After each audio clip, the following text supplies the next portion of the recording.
श्री साई राम।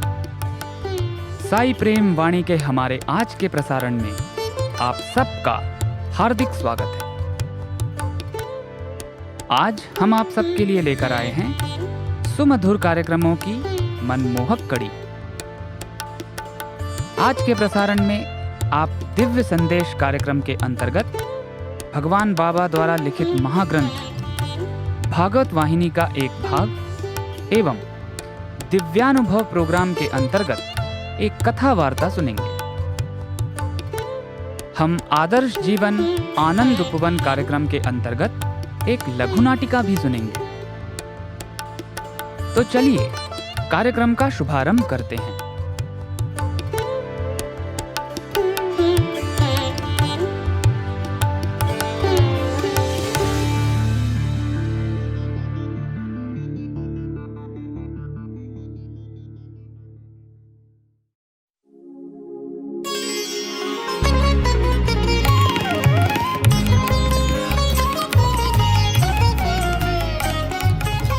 अब प्रस्तुत है दिव्य संदेश। इसके अंतर्गत भगवान बाबा द्वारा लिपिबद्ध किए गए महाग्रंथों में से एक भागवत वाहिनी का एक भाग आज हम प्रस्तुत करने जा रहे हैं। साई संदेश, दिव्य संदेश, साई संदेश।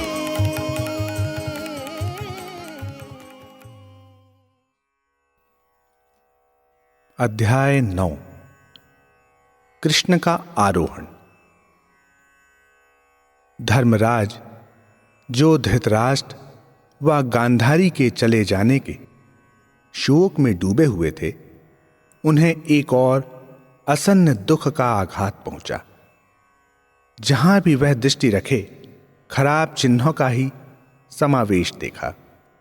चारों ओर उन्होंने मिथ्या क्रूरता व अन्यायपूर्ण कार्य ही देखे। हर पग पर उन्होंने ऐसा ही पाया जिससे उनकी दृष्टि में भ्रम होने लगा। इससे उनमें अत्यंत शोक व दुख उत्पन्न हुआ। भय से उनका मुख सूख गया। यह उनकी दुश्चिंता का ही परिणाम था। इसे देखकर भीम, नकुल व सहदेव ज्येष्ठ भ्राता के समीप आए व उनके इस दुख का कारण पता लगाना चाहा। उनके समीप हाथ जोड़कर वे खड़े हो गए और पूछा, सम्राट, दिन पर दिन आपकी आकृति निराशाजनक होती जा रही है। आप असीम शोक में डूबे प्रतीत हो रहे हैं। आप इतने दुर्बल हो गए हैं कि आप में खड़े होने की भी क्षमता नहीं है। यदि हम में से किसी ने आपको कोई कष्ट दिया हो तो कृपया कह दीजिए। हम पुनः ऐसी भूल ना करने का प्रयत्न करेंगे और आपसे क्षमा मांगते हैं। यदि इसका कोई दूसरा ही कारण है तो दया कर हमें बताएं, जिससे हम अपना जीवन लगाकर भी इसको सुधार कर आपके मन में शांति देने का प्रयत्न करें।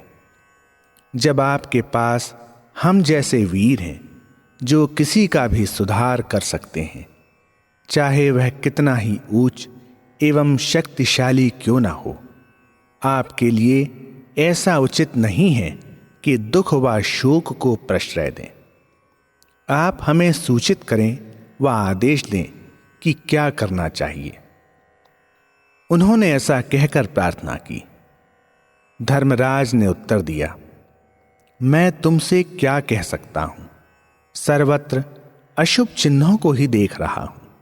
साधारण नागरिकों, साधु महात्माओं या किसी के भी गृह को दृष्टि फेरता हूं तो सर्वत्र अशुभ चिन्हों, दुर्भाग्य व दुख को ही देखता हूं। मैंने अपने को ही समझाया कि यह मेरी कल्पना का परिणाम हो सकता है और अपने मन को साहस व धैर्य देना चाहा। मैंने स्वयं ही भय का वशीभूत ना होना चाहा, पर मुझे इसमें सफलता ना मिली। उन दृश्यों को सोच सोचकर मैंने भय को और बढ़ा लिया है। इसके ऊपर कुछ ऐसे दृश्य देखे जो नैतिकता व धर्म के विपरीत हैं। न केवल इन्हें मैंने अपनी आंखों से ही देखा, वरन राज्य के न्यायालय में इनके विपरीत अनेक आवेदन भी आते जा रहे हैं, जिनमें अन्यायों, कुकर्मों व भूलों के लिए क्षमा मांगी जा रही है, जिससे मुझे और भी दुख हो रहा है। मैंने कुछ ऐसी घटनाओं को भी देखा जो अत्यंत बुरी हैं। कल संध्या को जब मैं सैर कर लौट रहा था, तब देखा एक गाय अपने नवजात बछड़े को दूध पीने देने के लिए अस्वीकार कर रही है। यह अत्यंत विचित्र एवं अस्वाभाविक है। मैंने कुछ स्त्रियों को अनियंत्रित रूप से बाजार में घूमते देखा। मैंने सोचा कि वे मुझे देखकर घर को लौट जाएंगी, परंतु ऐसा नहीं हुआ। उनमें सम्राट के लिए भी श्रद्धा नहीं है। वे ऐसे घूमने लगीं जैसे मैं उस स्थल पर उपस्थित नहीं हूं। बिना द्विधा के वे पुरुषों से वार्तालाप कर रही थीं। मैंने यह सब अपनी आंखों से देखा। मैं उस भयानक स्थल से आगे बढ़कर चला गया। राजभवन के समीप मैं जैसे ही भीतर प्रवेश करने वाला था, तो क्या देखा कि एक ब्राह्मण दूध दही बेच रहा है।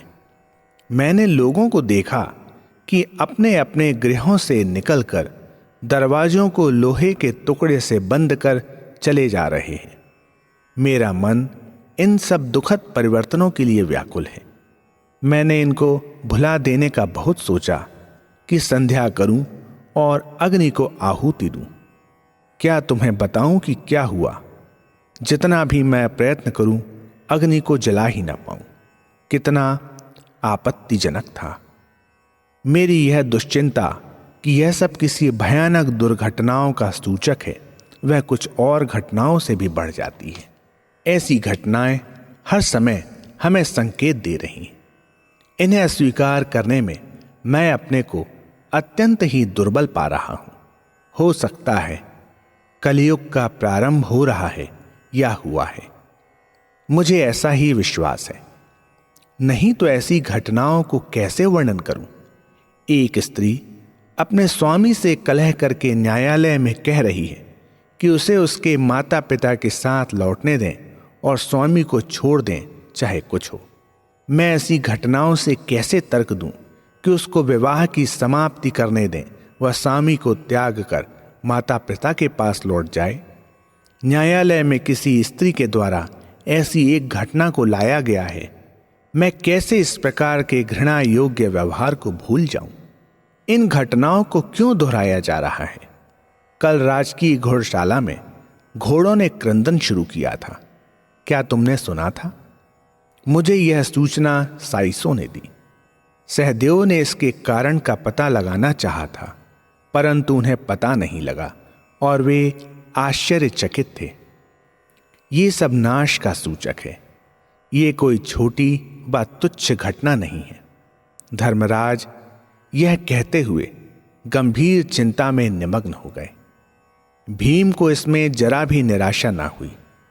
उन्होंने घृणापूर्ण हंसी हंसकर कहा, जिन घटनाओं का उल्लेख आपने किया है वे अवश्य घटित हुई होंगी। मैं इसको अस्वीकार नहीं करता, पर ये घटनाएं हम पर आपत्तियां कैसे ला सकती हैं? हम समस्त आशाओं को क्यों त्याग दें? ये समस्त भूलें व असाधारणताएं शासन के द्वारा सुलझाई जा सकती हैं। यह अत्यंत आश्चर्य की बात है कि आप इन तुच्छ घटनाओं पर चिंता कर रहे हैं जिन्हें हम सुधार सकते हैं, या आप इन्हें किसी दूसरे युद्ध का कारण समझते हैं। शायद आप युद्ध के कुपरिणामों का भय करते हैं जो पुनः किसी युद्ध के फलस्वरूप हो सकते हैं। वैसी घटना का होना असंभव है, क्योंकि हमारे समस्त शत्रुओं का परिवार सहित नाश हो गया है। केवल हम 5 भाई ही हैं, अतः हमें बंधु या शत्रु अपने मध्य ही बनना पड़ेगा। स्वप्न में भी हमारे मध्य शत्रुता नहीं हो सकती। तब आपको क्या चिंता है? मैं आपकी चिंता का कारण नहीं समझ सकता। लोग आप पर हंसी उड़ाएंगे यदि आप इन तुच्छ घटनाओं को महत्ता देंगे और अपनी शांति को खो देंगे। भीम ने ऐसा कहकर बहुत जोर से हंसकर अपनी गदा को एक हाथ से दूसरे हाथ में लिया। इस पर धर्मराज ने कहा, इन विषयों में मेरी भी ऐसी ही बुद्धि है जैसी कि तुम्हारी है। मुझे तनिक भी चिंता नहीं है कि कोई शत्रु आक्रमण करेगा। क्या हमने उन वीरों भीष्म, द्रोण तथा अन्यों को पराजित नहीं किया जिनके एक तीर से तीनों लोक नष्ट हो सकते हैं? कौन शत्रु हमारा क्या कर सकता है? और हम क्या चिंता कर सकते हैं जिन्होंने कितनी कठिनाइयों का सामना किया था? हम में क्या वैरीपन आ सकता है जिन्होंने सर्वदा एकत्र रहकर विपदा झेली है? तुम शायद सोच रहे हो कि मुझ पर कुछ विपत्ति आ रही है। मैं कभी भी अपने पर आई दुर्घटनाओं की चिंता नहीं करूंगा, क्योंकि यह शरीर पानी के बुलबुले के समान है। यह 5 तत्वों का समावेश है जो अपने स्थान पर जाकर विलीन हो जाएगा। यह तो किसी दिन होना ही है और इस शरीर को धरती में ही समा जाना है। हम इसके भाग्य पर तनिक भी ध्यान नहीं देते। मेरी चिंता एक विशेष कारण से है। मैं इसकी गंभीरता को बिना छिपाए तुम्हें कह देना चाहता हूं। सुनो, हमारे भाई अर्जुन को द्वारका गए 7 महीने से ऊपर हो गए हैं। अब तक हमें द्वारकाधीश का कोई समाचार प्राप्त नहीं हुआ। द्वारका पहुंचकर उन्होंने किसी दूत के हाथ यह संदेश भी नहीं भेजा। यद्यपि मैं अर्जुन के द्वारका पहुंचने या ना पहुंचने के लिए कुछ भी चिंतित नहीं हूं। मैं जानता हूं कि कोई उसका सामना नहीं कर सकता है। यदि कुछ अपघटित घटनाएं उस पर हो भी तो श्री कृष्ण अवश्य ही संदेश देंगे, इसमें कोई संदेह नहीं। अतः मेरे विचार में उसके लिए चिंता का कोई कारण नहीं है। मुझे यह स्वीकार करना पड़ेगा कि स्वयं भगवान के लिए ही मुझे चिंता हो रही है। हर पल मेरी चिंता बढ़ रही है। मेरे हृदय में अत्यंत दुख है। मुझ में यही भय है कि कहीं वह इस पृथ्वी को छोड़कर अपने चिरकालीन स्थान में ना चले जाएं। इससे अधिक दुख का क्या कारण हो सकता है? यदि ऐसा ही हुआ होगा तो मैं अपने स्वामी के बिना यह राज्य नहीं करूंगा। हम पांडवों के लिए वासुदेव 5 गुणों का समावेश हैं। यदि वह चले जाते हैं तो हम शक्तिहीन मृतदेह के समान हैं।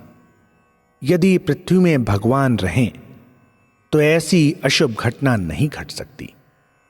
जब ईश्वर का प्रभाव ना रहे तभी अन्याय अनाचार बढ़ सकता है। इसमें मुझे संदेह नहीं है। मेरा विचार स्पष्ट है। मेरी अंतरात्मा कह रही है कि यह सत्य है। जब धर्मराज ने ऐसा कहा तो भ्राताओं का शोक बढ़ गया। उनमें कुछ साहस नहीं रह गया। भीम ही प्रथम थे जो अत्यंत कठिनाई से कुछ कह सके। अत्यंत दुखी होते हुए भी कुछ साहस मन में लाकर उन्होंने कहा, अर्जुन अब तक नहीं लौटा है या कोई संदेश नहीं भेजा है, इसलिए आप ऐसी दुर्घटनाओं की चिंता ना करें। अर्जुन के संदेश ना भेजने का कुछ और ही कारण हो सकता है, या कृष्ण ने स्वयं सूचना ना भेजने की भूल की होगी। हमें प्रतीक्षा करनी चाहिए। आशा रखो, उन भय युक्त मन की कल्पनाओं के वशीभूत ना हो। उन कल्पनाओं को सत्य का आवरण ना पहनाओ। मुझे यह कहना पड़ रहा है कि मन की चंचलता से ही भय का संचार हो सकता है। परंतु धर्मराज यह मानने के लिए प्रस्तुत ना थे। उन्होंने कहा, तुम कुछ भी कहो, कितनी ही विशिष्टता से आलोचना करो, मैं समझता हूं कि मेरा विचार सत्य है। नहीं तो ऐसी भावना मेरे मन में कैसे आ सकती है? मेरा बायां कंधा कांप रहा है। देखो, इसी से यह ज्ञात होता है कि ऐसा वास्तव में हुआ होगा। तुम जानते हो यह अशुभ चिन्ह है। यदि पुरुषों का बायां और स्त्रियों का दाहिना अंग फड़के तो यह अशुभ होता है। अब मेरे शरीर में ऐसा हो रहा है और यह अशुभ है। न केवल कंधा ही वरन संपूर्ण शरीर, मन व बुद्धि भी कांप रही है। मेरी आंखों की ज्योति जा रही है और मेरी दृष्टि का लोप हो रहा है। मैं पृथ्वी को उस अनाथ के समान देख रहा हूं जो पिता व स्वामी से वंचित हो गया हो। मेरी श्रवण शक्ति भी जा रही है। मेरे पैर असहाय भाव से कांप रहे हैं। मेरे शरीर में कोई प्राण नहीं है। तुम्हें अब इससे अधिक क्या प्रमाण चाहिए कि वासुदेव शरीर छोड़कर चले गए हैं। मेरे भाइयों, मुझ में विश्वास करो। तुम अविश्वास भी करो तो वास्तविकता का उल्लंघन नहीं हो सकता। यह धरती हमारे पैरों के तले कांप रही है। क्या तुम इस धरती के विदीर्ण हृदय का क्रंदन नहीं सुन सकते? जलाशयों के कंपन से लहरें उठ रही हैं। यह आकाश, वायु, अग्नि, जल और धरती अपने भाग्य पर रो रहे हैं क्योंकि इन्हें अपने स्वामी से बिछुड़ना पड़ा है। और क्या इससे अधिक प्रमाण की तुम्हें आवश्यकता है? राज्य के किसी स्थान पर रक्त की वर्षा होने का समाचार आया है। इन शब्दों को सुनकर अपने भाई के सम्मुख खड़े नकुल और सहदेव की आंखों से आंसू बहने लगे। उनके हृदय में आघात पहुंचा और उनमें खड़े रहने की भी क्षमता न रही।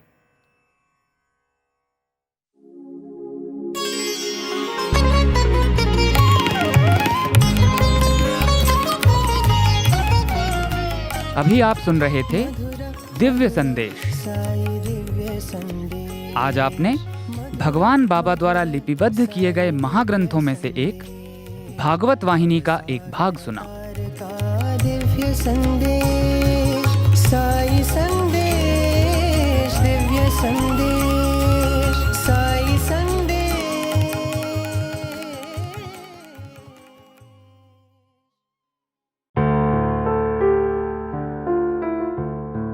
अब प्रस्तुत है हमारा प्रोग्राम दिव्यानुभव।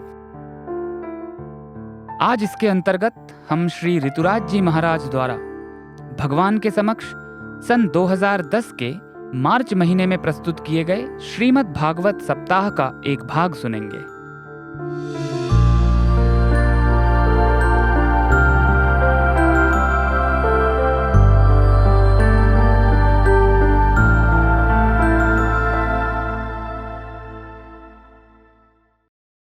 श्रोत्रं श्रुतेनैव न कुण्डलेन दानेन पाणेन तु कङ्कणेन विभाति कायः करुणापराणां परोपकारेण तु चंदनेन। सत्संग के श्रवण से कानों की शोभा है। भगवान नाम के संकीर्तन से, संकीर्तन में ताली बजाने से हाथों की शोभा है। दान करने से हाथों की शोभा है। कंगन से हाथ सुशोभित नहीं होते बल्कि सत्कर्म से हाथ सुशोभित होते हैं। और चंदन व्यक्ति को सुंदर नहीं बनाता बल्कि उसके विचार, उसका चिंतन उसे सुंदर बनाता है। उसके सोचने का ढंग उसे सुंदर बनाता है। फिर आगे गई, अरे बहू तेरे घर का ये रंग तो बड़ा अच्छा है। उसी उंगली को दिखाया। बहू ने कहा इतने सालों से है, हमने बदला ही नहीं, आप इतने सालों से देख रही हैं। देखिए गरीब आदमी को देखकर कोई देखता ही नहीं, और अमीर यदि झूठी भी चीज पहने तो लोग प्रशंसा कर डालते हैं। इसलिए भगवान श्री सत्य साईं बाबा गरीब नवाज हैं। गरीब नवाज क्यों है? किसके मन में संवेदना है? ग्राम्य बंधुओं के प्रति, आदिवासी बंधुओं के प्रति, जंगल में रहने वाले लोगों के प्रति, गरीबों के प्रति बाबा के मन में करुणा है। इसलिए वे अपने भक्तों को निरंतर प्रेरणा देते हैं कि आम आदमी के पास पहुंचो। और भगवान सत्य साईं बाबा की आवश्यकता उस आदमी को है जो हाथ ठेला चला रहा है ना, जो ऑटो चला रहा है, जो पान की दुकान पर खड़ा है, जो चाय की दुकान पर खड़ा है, जो भीड़ में सबसे पीछे खड़ा है, क्योंकि रघुपति राघव राजा राम पतित पावन साईं राम। पतित जो बिल्कुल कीचड़ में गिरा हुआ है, जो कीचड़ में सना हुआ है। पुरोहित भी कहते हैं दूर रहो दूर रहो, सब कहते हैं दूर रहो, ऐसे कीचड़ में लिपटे और सने हुए को भी जो उठाकर हृदय से लगा लेते हैं महाराज, वही है भगवान साईं राम। अम्मा दिन भर घूमती रही, कोई ने जब उसकी अंगूठी की तारीफ नहीं की तो गुस्से में आकर रात को उसने अपनी झोपड़ी में आग लगा दी। फिर तो पूरा गांव इकट्ठा हो गया, भागो अम्मा की झोपड़ी में आग लग गई, दौड़ो। कोई कहता है बाल्टी से पानी लाओ, कोई कहता है ज्यादा पानी लाओ। इतने में एक बहू ने पूछा कि अम्मा आग कैसे लगी? तो देखो अम्मा झोपड़ी जला दी, और झोपड़ी जलाने के बाद अम्मा कह रही कि आग वहां से चली, यहाँ आई, इधर आके लग गई। उस बहू ने जैसे ही अम्मा की उंगली को देखा और उंगली में पहनी हुई सोने की अंगूठी को देखा, बहू ने कहा वारी अम्मा तेरी अंगूठी तो बड़ी सुंदर है। अम्मा ने कहा बावरी, अगर सुबह ही कहा होता तो मुझे रात को मेरी झोपड़ी नहीं जलानी पड़ती। अगर सुबह ही कह देती तो रात को झोपड़ी जलाने की जरूरत नहीं पड़ती। राजा परीक्षित अपने राज्य में लौट आए और एक दिन राजा ने विचार किया कि घर में एक संदूक रखा हुआ है, इसे खोलकर तो देखो इस संदूक में क्या है। भगवान बाबा कहते हैं पाप का धन और पाप के विचार और पाप कर्मों से भयभीत रहो। डरो किससे? डरना किससे है? डरना है तो बुराइयों से डरो, यदि भयभीत होना है तो दुर्गुणों से हो। पाप करने से डरो। घर में कोई ऐसी सामग्री ना लाओ जिसका संबंध अधर्म से हो, अनीति से हो। जरासंध को मारकर भीम ये मुकुट, जरासंध का मुकुट घर में ले आए थे और संदूक में बंद कर उस मुकुट को रख दिया था। राजा परीक्षित ने सोचा कि दादाजी ये मुकुट लेकर आए थे, देखे तो सही इस मुकुट में क्या है। खोलकर संदूक खोला, मुकुट को देखा तो मुकुट इतना सुंदर था, जरासंध का मुकुट था। आज राजा परीक्षित ने उस मुकुट को धारण कर लिया। युधिष्ठिर का मुकुट उतारकर जरासंध का मुकुट धारण कर लिया, और जैसे ही जरासंध का मुकुट धारण किया राजा की बुद्धि बदल गई, राजा के विचार बदल गए। राजा के मन में आज आखेट की इच्छा हुई, शिकार की इच्छा हुई। अन्न का बड़ा महत्व है, सामग्री का बड़ा महत्व है। जैसा सांचा दीजिए वैसा हो आकार, मानव वैसा ही बने जैसा करे विचार। शब्द ब्रह्माणि निष्णातो विचारा ही मनुष्याणाम प्रतिमानः परम तपः। विचारो यादृशो यस्यामतर्यो भवति ताद्रः। विचार ही तो आपको प्रेरित करते हैं, और विचारों का निर्माण होता है जीवन शैली से। और जीवन शैली में किस प्रकार का भोजन, किस प्रकार की वस्तुएं, वे नीति से आई हैं, वे अनीति से आई हैं, वे धर्म पूर्वक आई हैं, वे अधर्म पूर्वक आई हैं, इसका बड़ा महत्व है। परीक्षित जैसा सात्विक व्यक्ति, देखिए परीक्षित जैसा अच्छा व्यक्ति एकमात्र बुरी वस्तु के कारण आज आकेट के लिए जा रहा है, और हजारों निरपराध जीव जंतुओं का वध राजा परीक्षित ने किया। शिकार खेलते खेलते जोर की प्यास लगी। जब प्यास लगी तो सामने शमीक मुनि का आश्रम दिखाई दिया। शमीक मुनि ध्यान में बैठे थे, समाधि में बैठे थे। ध्यानम निर्विषयम मनः, मन का विषयों से निर्विषय हो जाना ही तो ध्यान है। राजा शमीक मुनि के पास गए। मुनिराज, मैं जल पीना चाहता हूं। अब संत तो समाधि में बैठे थे। पुटपर्ती आओ, प्रशांति निलयम आओ, तो भोजन की चिंता मत करो, चिंता करो भगवान के दर्शन की। भगवान का दर्शन महत्वपूर्ण है। भोजन तो जीवन भर चलता रहेगा, और अनेक जन्मों से हम भोजन ही तो कर रहे हैं। अनंत जन्म भोजन में ही तो निकाल दिए हैं। पुनरपि जन्मम पुनरपि मरणम पुनरपि जननी जठरे शयनम। ये पूरा जीवन हमने ऐसे ही तो निकाल दिया। भज गोविंदम, अब तो कम से कम भज गोविंदम, गोविंदम भज मूढ़ मते। कितने जन्म, कितने जीवन हमने भोजन में ही निकाल दिए। अरे अब तो कम से कम गोविंद को भजो, अब तो कम से कम साईं को भजो, अब तो कम से कम उनका नाम लो। राजा ने शमीक मुनि के पास जाकर कहा, महाराज मुझे जल पीना है। शमीक मुनि ध्यान में बैठे हुए थे, समाधि में बैठे हुए थे, उन्होंने कोई उत्तर नहीं दिया। राजा ने कहा, अच्छा मैं चक्रवर्ती सम्राट हूं, ये साधु मेरी सुरक्षा में रहता है और फिर भी मेरा स्वागत नहीं करता। बताओ, साधु तो भगवान बाबा के अधीन है, साधुओं के मालिक भगवान सत्य साईं बाबा हैं। साधुओं के मालिक हम या आप नहीं हैं। साधु संतों के रखवाले तो वो है ना, महात्माओं और महापुरुषों के संरक्षक तो वही है ना। संत उन्हीं के अप्रत्यक्ष वरद हस्त के नीचे ही तो साधना करते हैं ना। ऋषि ने जब कोई उत्तर नहीं दिया तो राजा ने एक ऐतिहासिक गलती कर डाली। कल निवेदन किया था आपसे कि दुश्मनी जमकर करो, लेकिन ये गुंजाइश रहे जब कभी भी हम मिले तो मिल के शर्मिंदा ना हो। लेकिन राजा ने तो सारी हदें लांघ दी। गलती राजा की नहीं है, जरासंध के मुकुट की है। जरासंध के मुकुट में कलयुग बैठ गया है और उसने राजा की बुद्धि को विकृत कर दिया है। जब शमीक ऋषि ने राजा को कोई उत्तर नहीं दिया तो राजा ने ऐसी भयंकर भूल की, मरा हुआ सर्प संत के गले में डाल दिया। राजा लौट आया। शमीक मुनि के पुत्र हैं शंगी।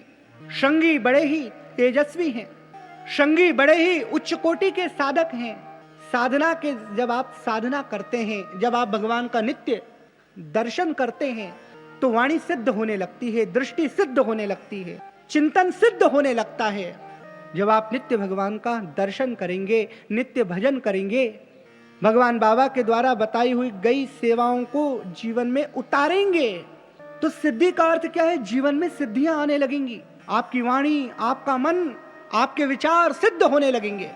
लेकिन भगवान का मार्ग क्या है? सिर्फ उत्साह का मार्ग नहीं है, धैर्य भी उसमें शामिल है। अति उत्साह नहीं, धैर्य युक्त उत्साह। श्रृंगी के पास साधना तो है लेकिन धैर्य नहीं है। साधना के साथ साथ धैर्य का होना बहुत जरूरी है। किसी ने श्रृंगी को कहा कि राजा परीक्षित ने तुम्हारे पिताजी के गले में मरा हुआ सांप डाल दिया। बस इतने में तो श्रृंगी क्रोधित हो गया और उसने कहा, वो राजन हाथ में जल लिया, वो राजा जिसने मेरे पिताजी का इतना बड़ा घोर अपमान किया है, मैं श्राप देता हूं कि आज से 7वें दिन सर्पों की सभा के अध्यक्ष नागराज तक्षक राजा परीक्षित को ढसेंगे और वही राजा परीक्षित की मृत्यु का हेतु बनेंगे। शमीक मुनि के नेत्र खुल गए। बेटा क्या हो गया, रो क्यों रहे हो? पिताजी, दुष्ट राजा ने आपके गले में मरा हुआ सांप डाल दिया। कहा, बेटा तितिक्षया करुणा मैत्र्या चाकिल जंतुषु। शमीक मुनि ने क्या कहा? तितिक्षया करुणा मैत्र्या चाकिल जंतुषु समत्वेन च सर्वात्मा भगवान संप्रसीदति। बेटा साधु को सहज होना चाहिए, सरल होना चाहिए, सहनशीलता की वृत्ति वाला होना चाहिए। और तूने अधीरता में क्या काम कर दिया? राजा ने जीवन में एक गलती की, आज तक कभी उसने गलती नहीं की, पहली बार गलती की और एक ही गलती के बदले में इतना भयंकर दंड। अपने गौरमुख नाम के शिष्य को राजा परीक्षित के पास भेजा। राजा परीक्षित तो अपने राज्य में आए और जैसे ही मुकुट उतारा वैसे ही बुद्धि शुद्ध हुई। ओहो, मैंने ये क्या कर दिया? हे भगवान! राजा ने उसी समय जन्मेजय को राज्य दिया। पत्नी को कहा कि आओ अब हम दोनों गंगा के किनारे चलेंगे। गौरमुख ने आकर समाचार दिया, 7वें दिन आपकी मृत्यु होने वाली है। राजा ने कहा, मैं तो अभी मर गया। 7वें दिन तो बाद की बात है। जिस व्यक्ति की नैतिकता मर जाती है वो व्यक्ति जीते जी ही तो मर गया। जिस व्यक्ति के भीतर की सात्विकता मर गई वो आदमी जीते जी ही तो मर गया। इसलिए भगवान बाबा कहते हैं कि अपनी नैतिकता, अपनी सात्विकता को सदैव बनाए रखो और जीवन में आवश्यकताओं को ज्यादा मत बढ़ाओ, सुविधाओं के आदि मत बनो। सहज जीवन जीने का अभ्यास करो, सहजतापूर्ण, सरलतापूर्ण। और ऐसे ही भक्त भगवान को प्रिय होते हैं। एक बहुत बड़े विद्वान वाराणसी विद्वत सभा में उनका सम्मान होने वाला था। अब बेचारे फटी हुई धोती पहनकर और एक ऐसा ही वस्त्र डालकर, सबसे ज्यादा सम्मान उन्हीं का होने वाला था, आयोजन ही उनके सम्मान में था। घर का कोई पुराना गमछा लेकर डालकर पुरानी फटी हुई धोती पहनकर चल दिए। तो गेट पर जो लोग थे उन्होंने कहा, रुको, यहाँ इतना बड़ा आयोजन हो रहा है, अंदर चले जा रहे हो? उन्होंने कहा, वो मुझे भी बुलाया था। अच्छा, आपको देखकर तो लग नहीं रहा है आपको बुलाया था, चलिए बैठिए बाहर। जो सम्मान करने के लिए मुख्य अतिथि आने वाले थे, जब वो आए उन्होंने देखा कि अरे जिनका सम्मान होना है वो तो दरवाजे के बाहर बैठे हैं। वो उठाकर लाए। व्यक्ति वस्त्रों से बड़ा नहीं बनता, व्यक्ति धन से बड़ा नहीं बनता, व्यक्ति चरित्र और नैतिकता से बड़ा बनता है। और साईं का पथ नैतिकता का पथ है, भगवान बाबा का पथ आचरण के बदलाव का पथ है।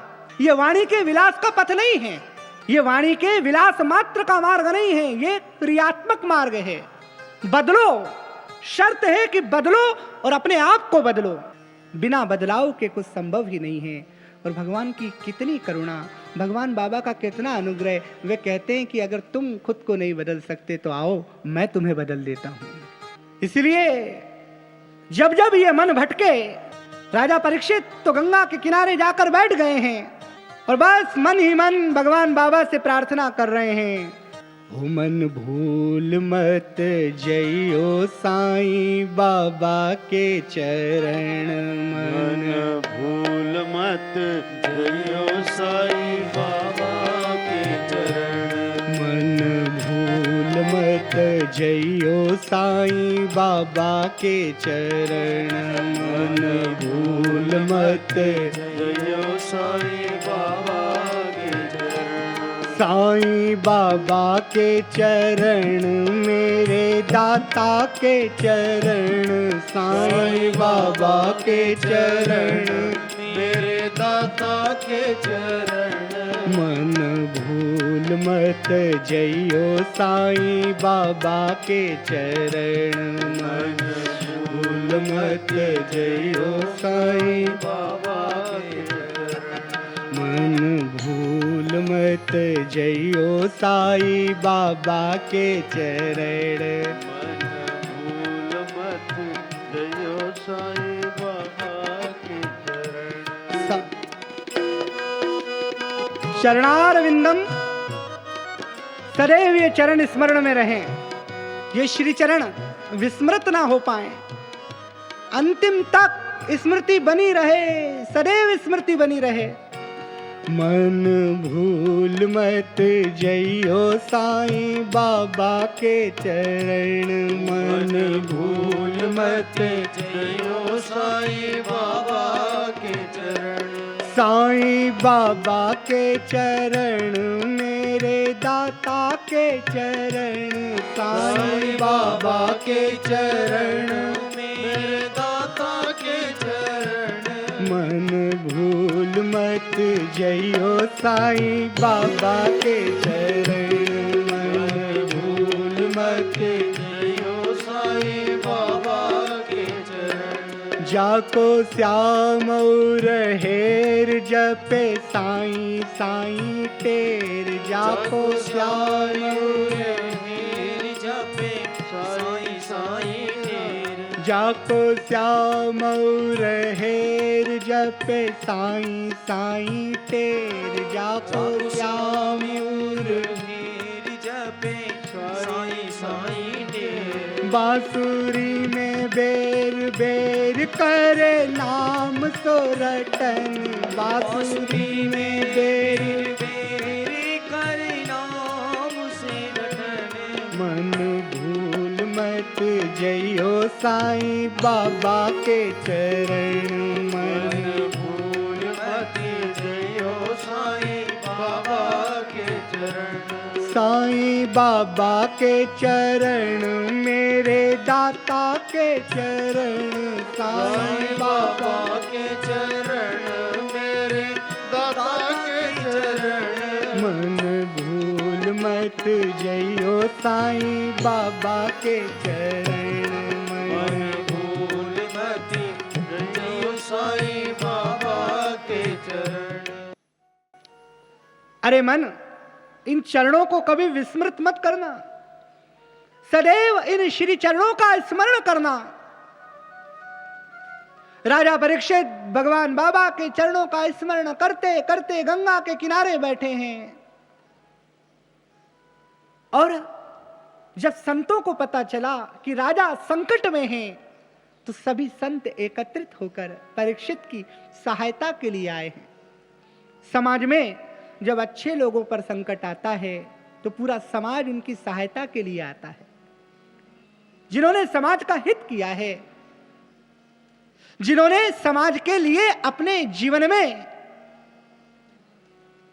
अत्यधिक समय निकाला है, जिन्होंने समाज के दुख को समझा है। जब ऐसे लोग दुखी होते हैं तो उनकी सहायता के लिए समाज आगे आता है। राजा परीक्षित के विषय में जैसे ही संतों ने सुना तो देवल, देवरात, भृगु, अंगिरा, व्यास, जैमिनी, दुर्वासा, देवरात, याज्ञवल्क, पराशर, वशिष्ठ, अत्रि, सारे संत महापुरुष राजा परीक्षित के पास आए और कहा कि राजन, हमने सुना है कि आपको श्राप मिल गया है, 7वें दिन आपकी मृत्यु हो जाएगी। तो राजा ने कहा, श्राप नहीं, मुझे तो वरदान मिला है। अगर श्रृंगी ऋषि मुझे वो श्राप ना देते तो क्या एक साथ मुझे इतने संतों का दर्शन हो पाता? भला बुरा ना कोई रूप से कहलाता है, नजर का दोष ही गुण दोष सब दिखाता है। किसी को दिखती है कीचड़ में भी कमल की कली, तो किसी को चांद में भी दाग नजर आता है।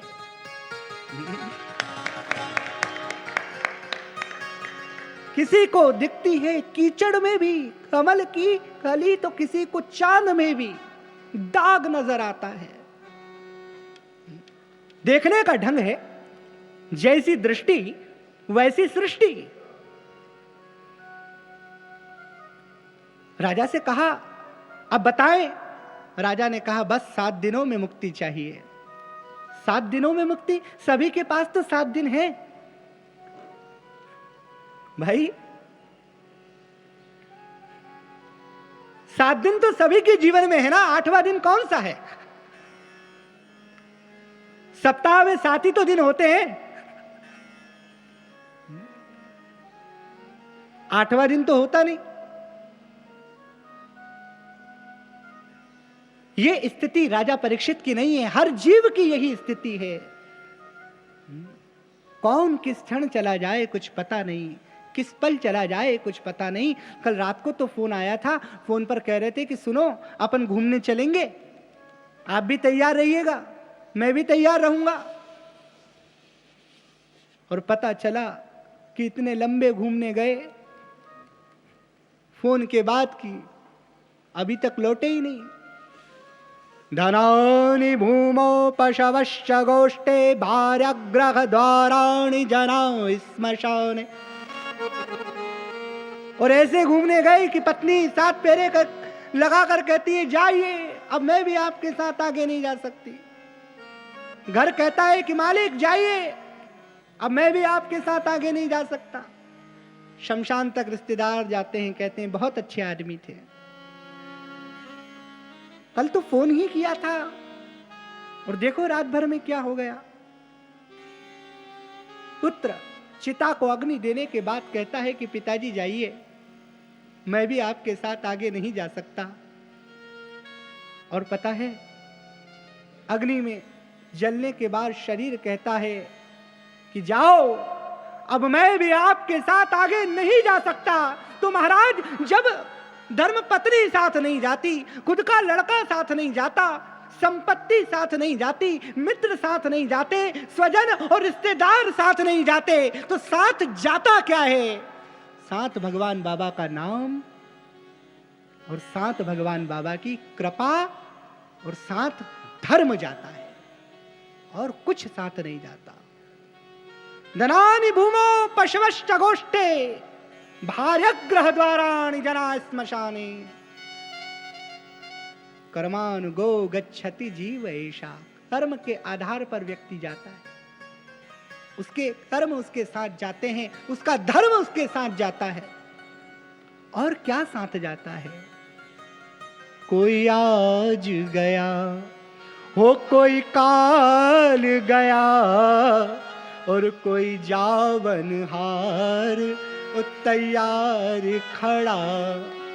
नहीं कायम कोई मुकाम यहाँ, चिरकाल से ये ही रिवाज रहा। इसलिए कहा दो बातन को भूल मत, जो चाहे कल्याण, साईं राम एक मौत को, दूजे श्री भगवान। एक तो साईनाथ को मत भूलो और मौत को मत भूलो, क्योंकि मौत तो आनी है, लेकिन एक बार ऐसे मरो कि फिर जीवन में कभी मरना ना पड़े, फिर कभी आगे मरना ही ना पड़े, ये आना जाना ही समाप्त हो जाए, ये आवागमन ही समाप्त हो जाए। इसलिए भगवान को मत भूलो और मृत्यु को मत भूलो।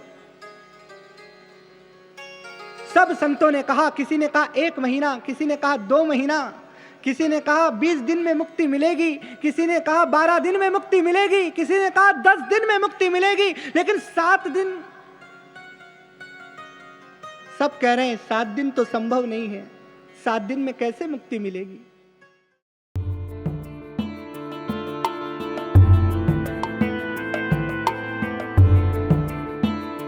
अभी आप सुन रहे थे हमारा दिव्यानुभव प्रोग्राम।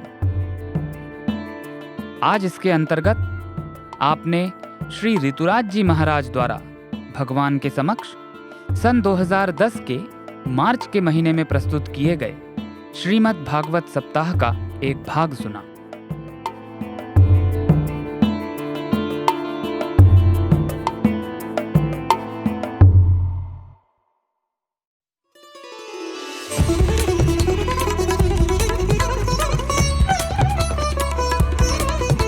आप सुन रहे हैं रेडियो साईं प्रशांति निलयम से हिंदी प्रसारण साईं प्रेम वाणी।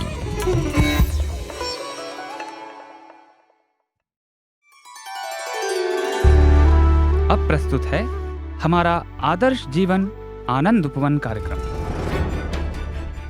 आज इसके अंतर्गत हम राजस्थान राज्य संगठन के युवा वृंद एवं बाल विकास के विद्यार्थियों द्वारा भगवान बाबा की अलौकिक उपस्थिति में 29 दिसंबर सन 2011 को साई कुलवंत हॉल में प्रस्तुत किए गए नाटक का तीसरा भाग सुनेंगे।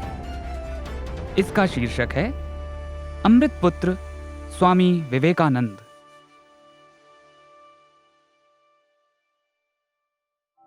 और इसी तरह भ्रमण करते करते एक दिन स्वामी जी अलवर महाराज के राजमहल में पहुंच गए।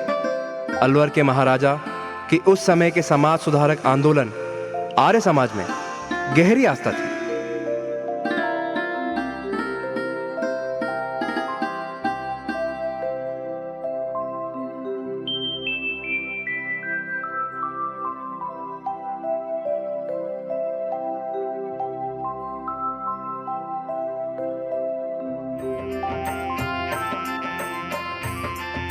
स्वामी जी, आपने हमारे महल में पधारना स्वीकार किया है, इसके लिए हम आपके आभारी हैं।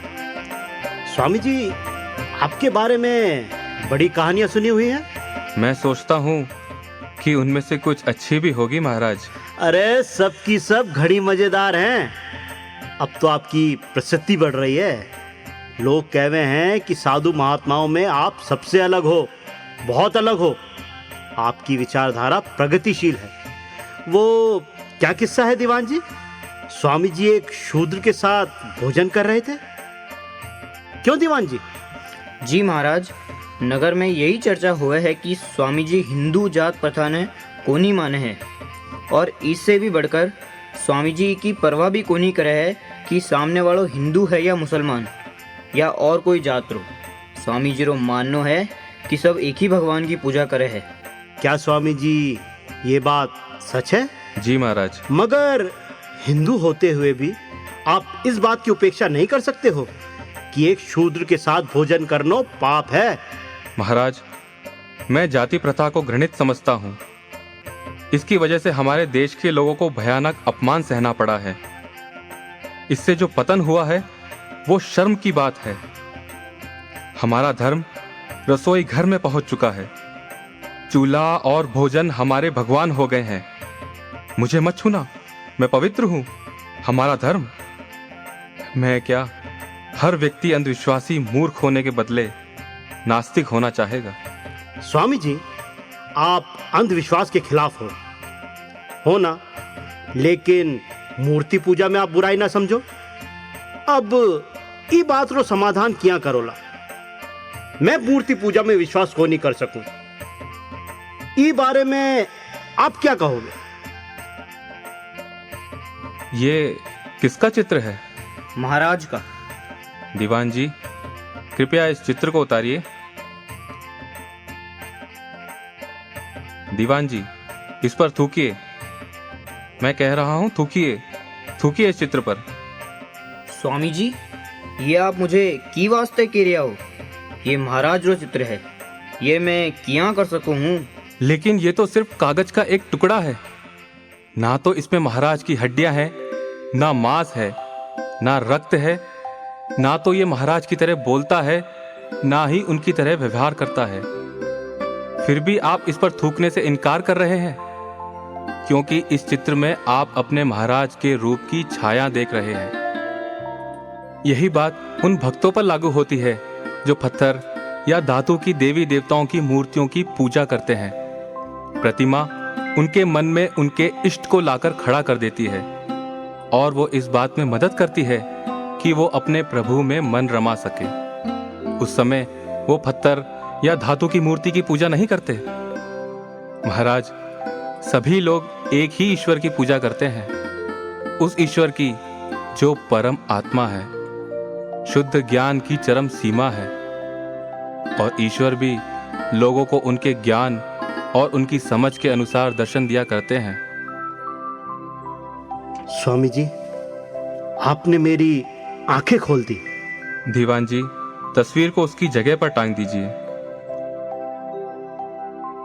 भारत भ्रमण के दौरान एक दिन हाथरस स्टेशन पर स्वामी जी की मुलाकात अपने पहले शिष्य शरद चंद्र गुप्ता से कुछ इस प्रकार हुई।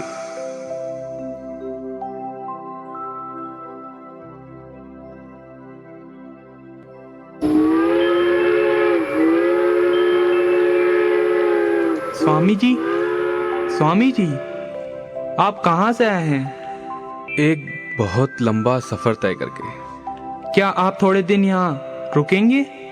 मेरा यहाँ से जाना बहुत आवश्यक है। बहुत से काम पड़े हैं जो करने हैं। मैं आपके साथ चल सकता हूँ? हाँ, मगर कौन हो तुम? जी, मैं शरद चंद्र गुप्ता, यहाँ का स्टेशन मास्टर हूँ। एक भटकते हुए सन्यासी के साथ चलने का मतलब जानते हो? अगर आप मुझे अपने साथ चलने की आज्ञा दे तो मैं सारा संसार छोड़ सकता हूँ। मेरी मंजिल निश्चित नहीं है बेटे। मैंने पूरे देश की लंबाई चौड़ाई नापी है, लेकिन अभी भी मेरी खोज बाकी है।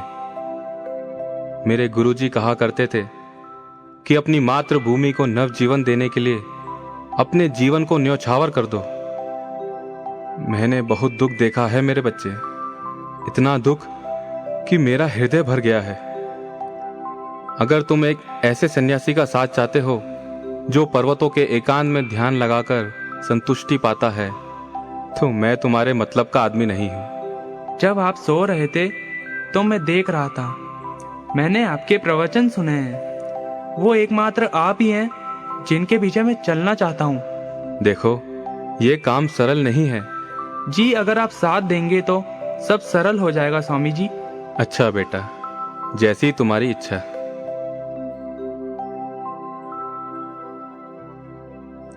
भारत भ्रमण करते करते नरेन स्वामी विवेकानंद कैसे बने?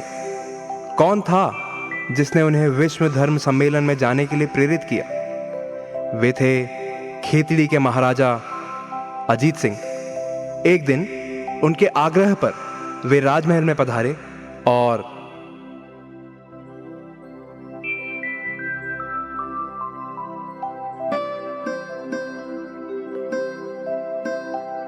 स्वामी, मेरी एक प्रार्थना है। इसे आप एक ऐसे व्यक्ति का प्रेम भी कह सकते हैं जो आपको सबसे अधिक चाहता है। कहिए, आप स्वीकार करेंगे? कहिए तो सही महाराज। मुझे आप बेटा कहकर ही बुलाइए, जैसा आप हमेशा कहकर बुलाते हैं, भले ही मैं खेतड़ी का महाराज क्यों न हूं। आप मेरे स्वामी हैं। आपके लिए हमेशा मैं आपके पुत्र जैसा ही रहूंगा। अच्छा बेटे, कहो, आज से आप स्वामी विवेकानंद के नाम से पुकारे जाएंगे, क्योंकि आप ज्ञान और आनंद के वाहक हैं। स्वामी, यही नाम आपके अनुकूल है। कहिए, आप स्वीकार करते हैं? किया भाई, किया। मुझे पता है आप स्वीकार करेंगे। आप अपने स्नेही जनों की प्रार्थना कभी अस्वीकार नहीं करते। एक बात और है, मैंने सुना है कि अमेरिका में शिकागो नामक शहर है, वहां विश्व के प्रमुख धार्मिक नेताओं का एक सम्मेलन हो रहा है।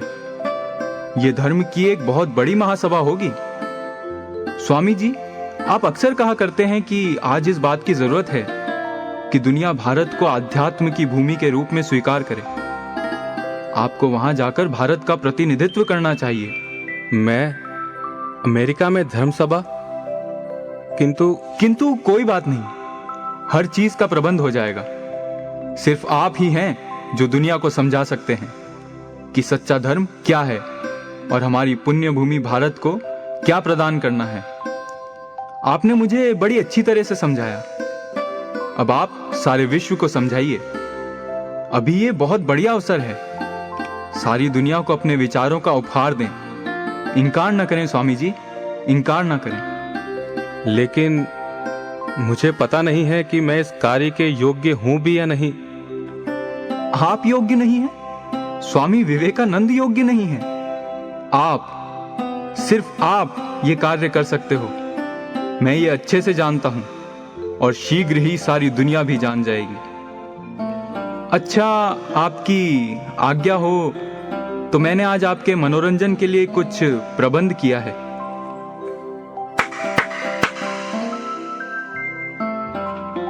मुझे क्षमा करना बेटे, मैं दूसरे कमरे में रहना चाहूंगा।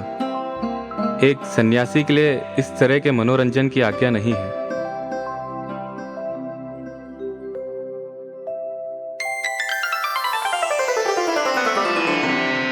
क्षमा करना माँ, मैंने अपराध किया है। मैं यहां से जाने के लिए उठ खड़ा हुआ था। मैंने आपका अपमान किया, लेकिन आपके गीत ने मेरी चेतना को जगा दिया। भगवान के सामने पवित्र अपवित्र मनुष्य जैसी कोई बात नहीं होती। वो किसी की निंदा नहीं करता। मुझे क्षमा करें माँ, मुझे क्षमा करें। स्वामी, पूरे भारत का भ्रमण करते करते स्वामी जी भारत के अंतिम छोर कन्याकुमारी पहुंचे। यहां एक शिला पर खड़े होकर उन्होंने अपनी पहली अमेरिका यात्रा से पूर्व अपने सभी अनुयायियों को संबोधित किया और अपनी यात्रा के प्रयोजन की जानकारी सभी को दी।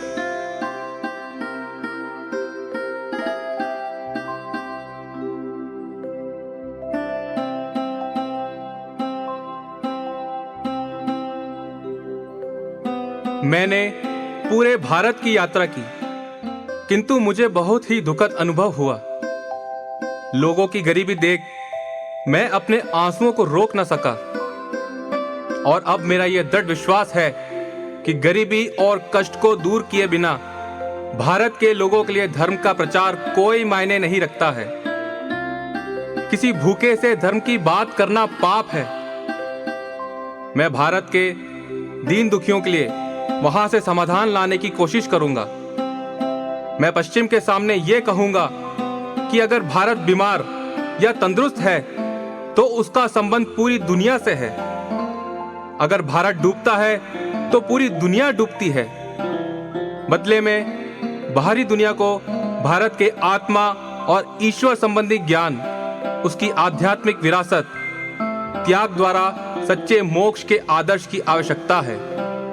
मैं अमेरिका को भारत का प्राचीन ज्ञान दूंगा और बदले में अपनी मातृभूमि के लिए वहां से विज्ञान और टेक्नोलॉजी का ज्ञान लूंगा। अगर मैं इस कार्य में सफल होता हूं तो भारत की प्रतिष्ठा पूरे संसार में ही नहीं होती, बल्कि हमारे देश के लोगों को एक नया विश्वास मिलता है। स्वामी, आपके यहाँ से जाने के बाद हम लोगों का कर्तव्य क्या होगा?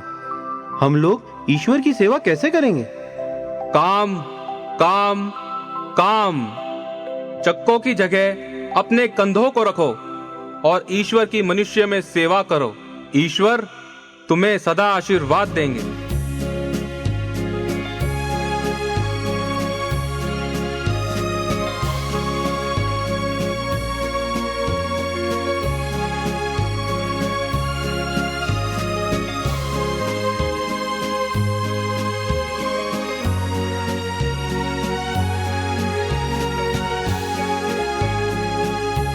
इस तरह स्वामी विवेकानंद विश्व धर्म सभा में भाग लेने शिकागो पहुंचे और उन्होंने 21 सितंबर 1893 के दिन शिकागो विश्व धर्म सम्मेलन को प्रथम बार संबोधित किया। Brothers and sisters of America,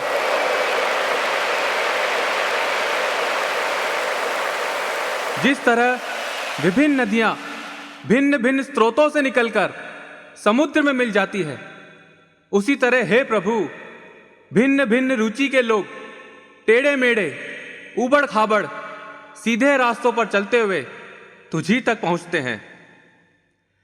एक सार्वभौमिक धर्म अवश्य होना चाहिए जो सांसारिक, सांप्रदायिक और भौगोलिक बंधनों से मुक्त हो, जो अपनी अनंत भुजाओं में सारे विश्व को समेट ले और हर मनुष्य को उसमें जगह मिले। और वो धर्म होगा प्रेम का।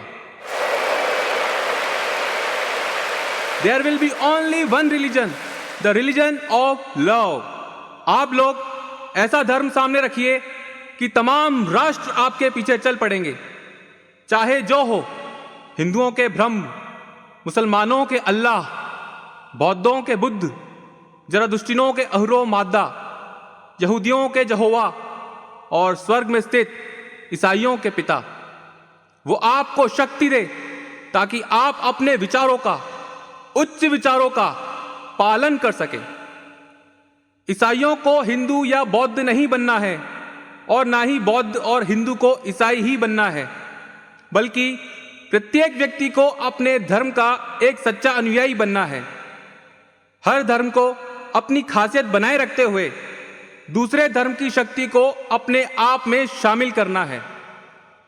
अगर इस धर्म महासभा ने दुनिया को कोई संदेश दिया है तो वो ये है कि दुनिया में ये साबित हो चुका है कि साधुता, पवित्रता और दया भाव किसी संप्रदाय विशेष की संपत्ति नहीं है।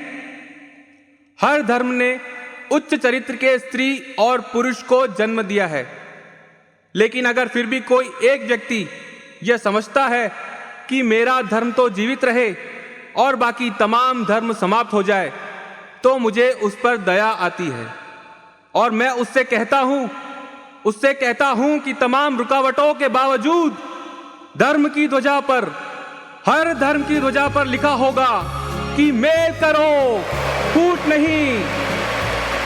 उठो, जागो और तब तक मत रुको जब तक कि तुम अपनी मंजिल को ना पालो।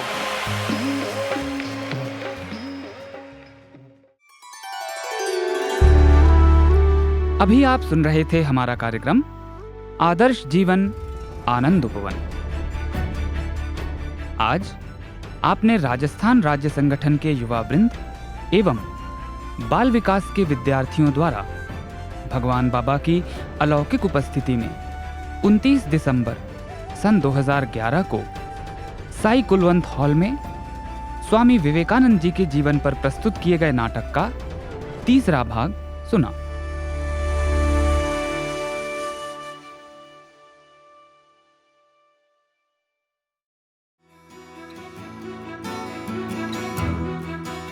इसी के साथ हमारे साईं प्रेमवाणी कार्यक्रम का समापन होता है।